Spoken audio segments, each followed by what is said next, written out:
But just say like we're recording some. We spent a lot of time talking about Ember and the front end world, and we decided to record it. Yeah. So here we go. Yeah. Boom. That's it. That's our intro.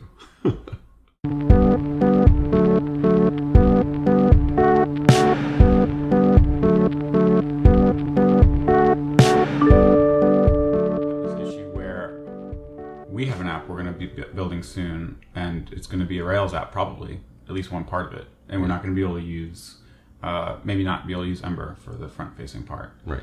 And so, what does it look like there? Like, do we try Glimmer? Do we learn Reactor View to get a nice JavaScript layer? I think we'd want. I mean, first choice would be to try Glimmer. So I tried Glimmer over the weekend a little bit because I knew we had some projects coming up that could it could be a use for, and I wanted to make like a tracking app for exercise, and I didn't. Wait, can I interrupt? Is tracking app for exercise? Is this like your version of like the to-do app? Like, this is how you evaluate technology? I feel like it is because I feel like this. I've made it before. Yeah. Well, it's like an aspirational thing because like I suck at working out consistently, so. I feel like if I had like the homepage of my browser be a graph that's like shaming me, like you haven't worked out in 4 days, then I would actually go work out maybe. But I wanted to use Glimmer just to try it out. Like I want to do some D3 visualizations, and I thought it might be cool. Like a Glimmer D3 app seems like a pretty good fit. Like you want a little more than just like a static website. So I want some notion of components, but like I don't want a whole CLI application maybe. Mm-hmm. Yeah, Glimmer was still, it was all right. Like I got a few things working, but it was hard to know. I think I wanted to bring in like an NPM dependency, and I didn't know how to do it. And like, I don't think add-ons work.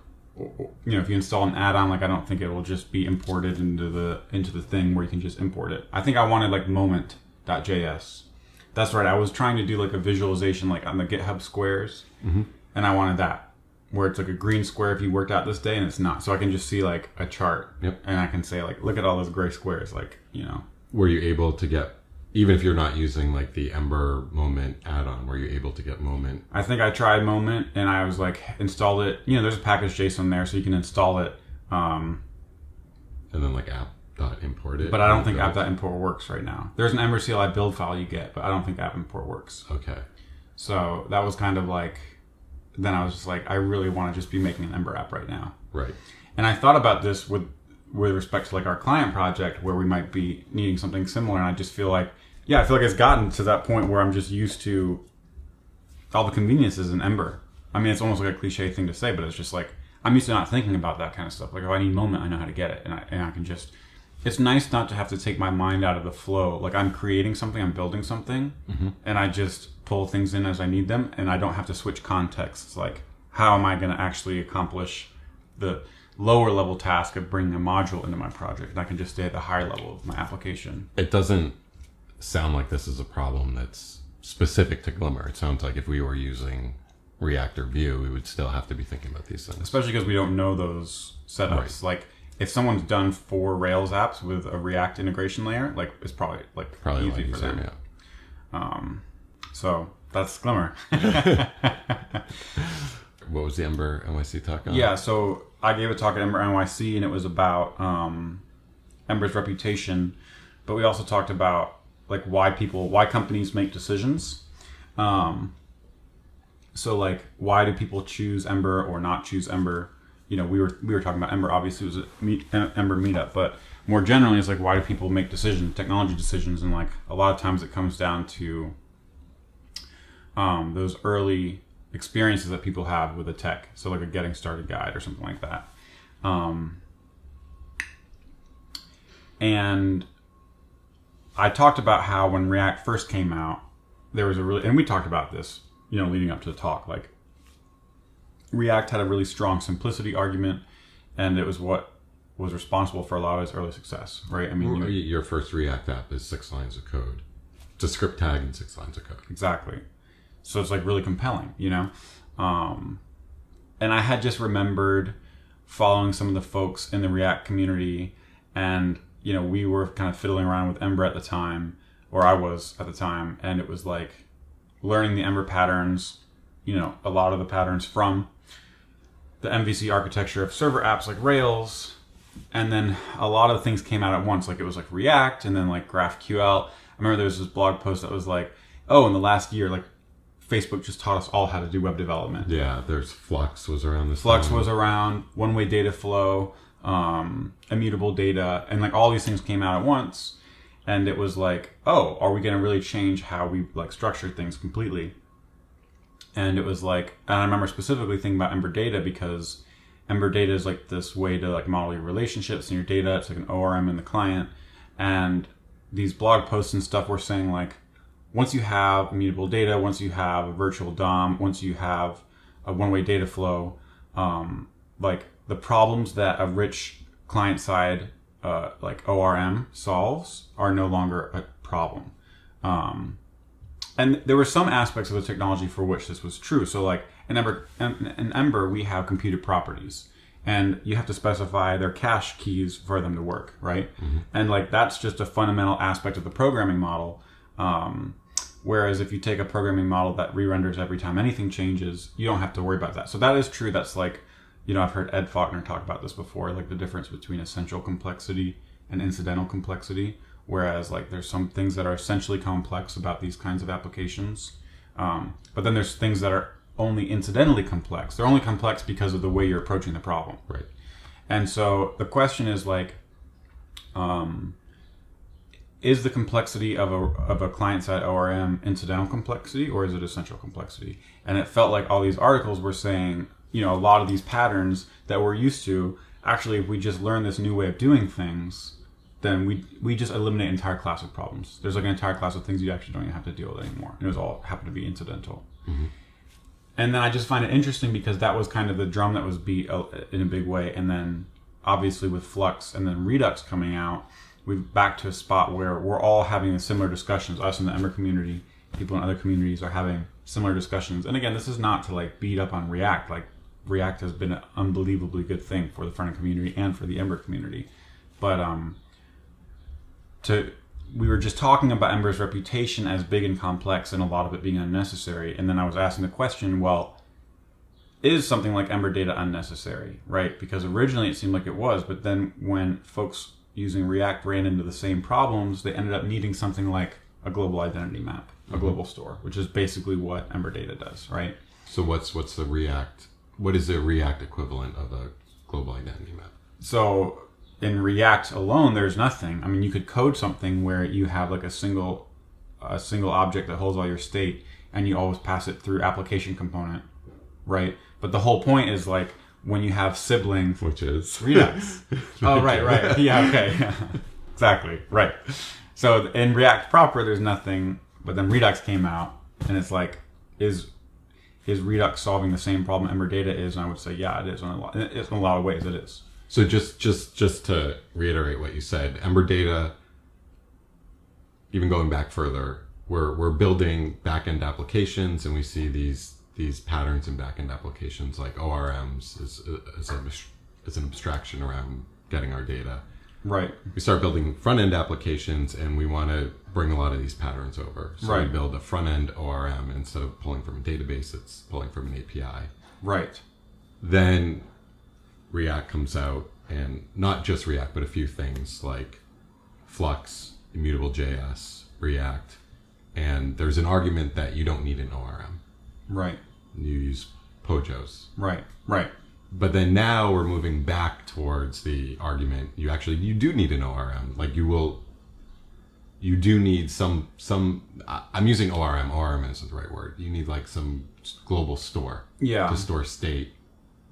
And this is what Ember data is. Yeah. There's a fundamentally complex aspect of doing a rich client, because now you have two sibling components that need the same thing. And the question is, how do you reconcile changes to those things, or getting them the same things if they change? And so that is always going to be it seems like, that's always going to be part of building one of these apps, whatever you're doing. And so you need some way to deal with it. And so, yeah, you can argue like, there's an aspect of the POJOs argument, which is like, folks are still using POJOs with Redux, like your Redux actions are still mutating and returning just POJOs instead of something like an ember.object. But that's one side of the argument, and you could say that that's more preferable for a variety of reasons. But I think the deeper point is like, no, the problem that both these tools are solving is how to keep things in sync between like distant siblings or distant parts of your component tree. If React developers were arguing that you always do need something like Flux, then it seems like that's a different set of people that are saying Ember Data, you don't need something like Ember Data. It seems like if you buy into Flux, then you have to buy into Ember Data. Right. And you could quibble with like, oh, it shouldn't be like an observable model where like my data has to be wrapped by ember.object. Right. Or you could say it shouldn't be mutable. Right. It should be like, I have a function that takes state and returns new state. Right. But it's still at everyone needs at a high level, you need to solve that problem. Yes. And you want to solve it in a way that is good for everybody, like ideally, right? Bringing it back to the complexity argument and the reputation of Ember, the reason I thought about this, and I think the reason we started thinking about this was like, is it true that Ember is big and complex in a way that it doesn't need to be, right? Or is it that things like Ember Data exist because the problem was identified at that time and it's essential. It's essential complexity, and it's something that also not only is essential, but also that the core team and the technology wanted to take on as a problem in the space of Ember that Ember was going to solve. You know what I mean? Yeah. I would argue, though, that Ember Data is... I don't think any Ember developer would say Ember Data or Ember, but Ember Data is perfect. Right. But it is the right direction. Yeah. And things that are difficult, we can refactor towards. Yeah. Oh, I used Ember Tether this week. Nice. Which is one of my favorite add-ons. And every time I use it, which I feel has been like every few weeks now, I'm just amazed at how good it is. Like, yeah, just how I had a pop-up. What were you making? So on EmberMap, you can react. On EmberMap, you can do emoji reactions. So if you're watching a video, it's just like reacting on Slack. You click add reaction, right. A menu pops up, you can click the reaction, and then the count goes up by 1. Other people will see it. But yeah, that pop up, the menu that pops up, like the full list of emojis, that uses Ember Tether. Nice. To create a little pop up. And then there's some tooltips on the page that are also using Ember Tether. Nice. But there's a lot of little things you don't really think about when you're building this. So someone opens the pop-up and then they click somewhere else on the page. Should the pop-up close? And this isn't like a full screen modal. This is just a little like 2-inch by 1-inch pop-up. Like tooltip kind of thing. Yeah, it's like a little more than, it's like imagine Slack when you're in Slack and you're adding an emoji reaction. Right. What if they open the pop-up and they hit escape? Should that close the pop-up? Right. What if they have one pop-up open and they go open another pop-up? Like what should be like? There's just a lot of things, like a lot of little decisions that you don't, when you're looking at like a static mock-up, or you're just getting the workflow of doing this. You're not really thinking about this. So Ember Tether just makes all of these things super easy. And this is why I don't want to write Glimmer apps. Yeah, because you don't have Ember. Yeah. Yeah, seriously. I think it was to get like the escape key closing the menu. It was like, first of all, it's all Ember code. So it's not like some abstraction but I think it was like 6 or 7 lines. Nice. And then, it has a built-in thing where it'll close if you click outside of it. And it's not, to be clear, it will close if you click outside of it. It will fire an action if you click outside of it. So you can react. So on our app, we're closing the pop-up, but you could do something else. Like you could say confirm. Yeah. Whatever you want it to. It's just data down, actions up. Right. It's nice. Yeah. So I absolutely love, Ember Tether. Ember Tether. Yeah. Yeah, let's talk about Tachyons. Yeah, that's what I was gonna say. CSS. God, I hate CSS. I still hate it. Well, It's been years and I still hate CSS. maybe you should just learn CSS. Yeah. That is what. Oh, thank you. I hadn't thought about that yet. Okay. Yeah. Okay. Well, now my problem. That'll be $1,000 Yeah, for my consulting services. That's so true. No, that's so true. I remember going to CSS DevConf, and I was just like, I hate CSS. And maybe that wasn't the appropriate place to say that. The random people that I was meeting. Hi, my name's Sam. I hate CSS. Welcome to CSS DevConf. No, really. And the guy was just like, really? And then I think he was like, why are you here? And I was like, you know. And then he was like, no, I love it. And I was like, yeah, I just hate CSS. I just hate it. Every time I have to do anything in it, it just sucks. And yeah, it's like the biggest, it's the part of my development workflow that's like where you stop the most. I'm out of the flow the most. But it's funny you say that because people do say that you have to learn CSS. Of course, I've been doing CSS for years and I can make things work. It's just... Maybe it's a ridiculous statement. Yeah. It's ridiculous. Yeah. When you say it's the slowest part, would you say it's the slowest part of your workflow? It's the part where I get out of my flow, like the Zen. So what do you mean? That flow state. So it's like if I'm coding, like the teleprompter that I was working on, I was like, oh, I want it to start scrolling, and then I want when you click back or stop, like update this state, and I was in a flow, you know, like listening to techno music and just like boom. Whereas the styling, I find it sometimes it's like that.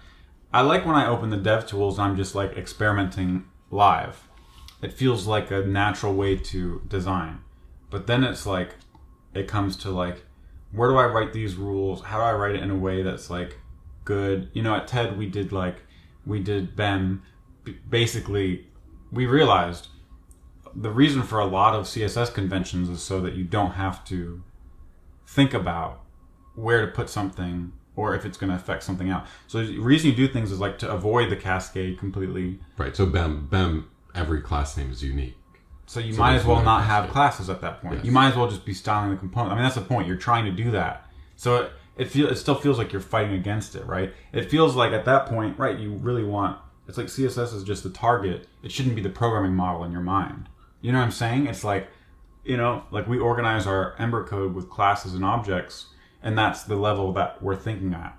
Whereas we always have to interface with like naming CSS classes just to avoid like conflicts or something.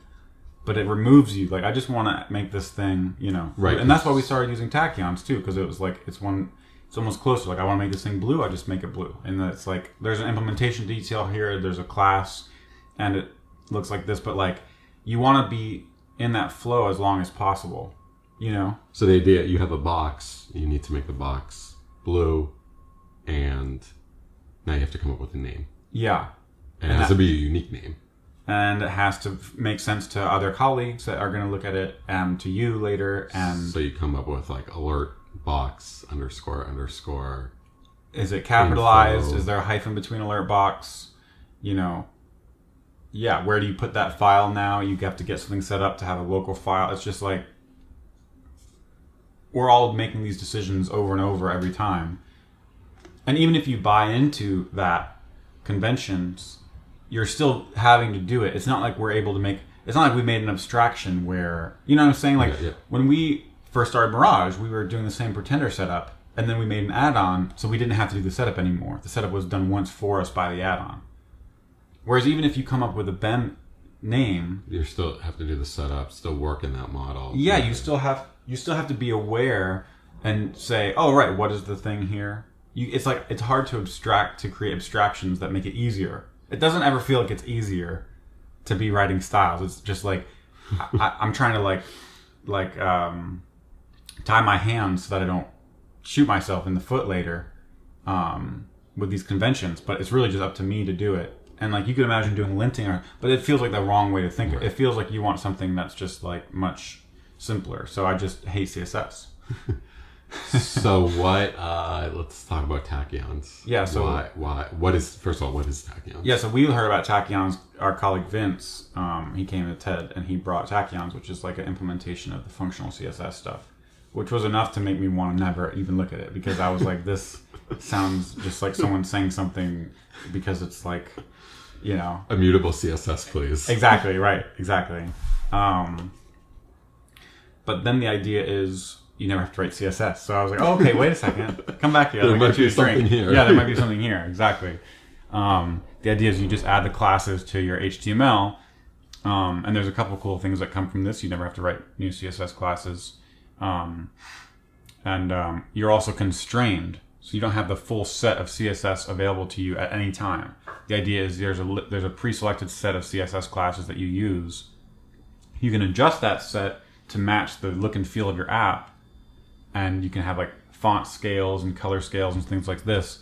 But then, yeah. How is this different than, say, like using Bootstrap and like customizing all the Bootstrap variables and getting like a Bootstrap that matches your brand or your theme or whatever? Yeah, I think if you've ever used Bootstrap, you inevitably are writing new CSS. So the question is why? Like, why do you have to end up writing new CSS? Because Bootstrap is not a low enough level tool, you know? It's actually, there's a similar thing here with D3, which is, you know, I'm working on the D3 series for EmberMap right now. And there's tons of attempts to make higher level things on top of D3 that are still general purpose and that still solve everyone's problems. And every time you do it, you run into walls. And it's because the purpose of D3, Mike Bostock conceived of D3 as that lowest level. And it's like, you can't get higher than that. It's like, if you want to make a bar chart, you know, yeah, you could have a pre-built bar chart, but as soon as you want a bar to float up, like having a bar, the two bars disappear and the one float up, like that is still within the domain of data visualization, but there's no way you could possibly represent that with like a pre-built thing. Yeah. So you need these lower level tools. And so I think, yeah, with Bootstrap is like too high level to make an application out of, whereas Tachyons, and it's still not, it's closer, it's not perfect, but it's amazing how much farther you can get. It's amazing how you can style 95% of your application with like a very limited set of CSS. Yeah, so what you just said there, like the part that really hit home was if you use Bootstrap, even if you get your perfect theme and your they call it like Bootstrap theme. Yeah, and you customize all the variables, you choose all the colors to match your site and your brand. Even if we get that perfect, there's still going to be a point where I go in and have to write or override some Bootstrap class. And every time I do this, especially with like Bootstrap tables, there's always the very specific selectors. Yeah, dot table, space table, descendant selector, space TD. Yeah. So I get in there and I just do a general CSS rule for TD with some class, and then I just do, you know, bang important. Right. To override it. And that's clearly, you missed it. The abstraction is not quite right at that point. Yeah. If you're having to do that. So yeah, all these things, it's like you're not quite low level enough. You want to be able to build your custom application with Bootstrap, but you can't, so it's too high level. If you go all the way down low level to raw CSS, then you have all these issues. It's very hard to think about abstractions that make you more productive and reuse things. The really interesting thing about functional CSS and Tachyons is how far you can get. It's not perfect, but if you can style 95% of your app with what turns out to be a very limited subset of CSS, right? There's like 5 or 6 values for padding instead of 0 pixels through, you know, 100, exactly. And then same with margins, same with font sizes. So you have a few limited. It's pretty impressive how far you can get. I mean, most EmberMap works on, you know, is fully responsive site, and most of the styling is just from Tachyons classes. Yeah. So it's pretty impressive. Yeah. So I do feel like it solves a problem. However, there's still something there that there's still a lot of decisions in terms of like how to reuse the higher level components you make with the Tachyons classes, and we've used components for that in Ember, which is nice, and we have our own little API for like how to style things. Yeah, well, it seems like Tachyons, if you're in a Rails or PHP app, it almost feels unnatural, right? Because you're just spreading you're composing these class names that do one thing all over the place. So you have class, you know, every time you want a button, font size 1, padding 1, color red, right, or just red.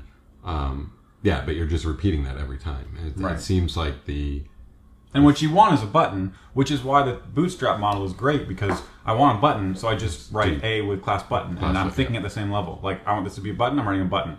I'm not thinking how to build a button with F2 and M3 and all this stuff. So it seems like the thing that actually made Tachyons viable is the component, is the thinking of the component. Put these styles on the component. Exactly. But then when you actually go to build the component using the functional styles, you don't run into all the issues you did with Ben, which is, you know, I'm having to come up with a naming scheme. I'm having to not repeat myself. I'm having to do all these things. So it is kind of like best of both worlds. Yeah. I still feel like there's a lot of work here, though. But I hate CSS a little bit less than I used to. I found Tachyons about a year ago. I think it was like 14 months ago. And I will never... No looking back. I can't imagine not using it. Yeah, that's pretty awesome. Yeah. Yeah, that's pretty awesome. Cool.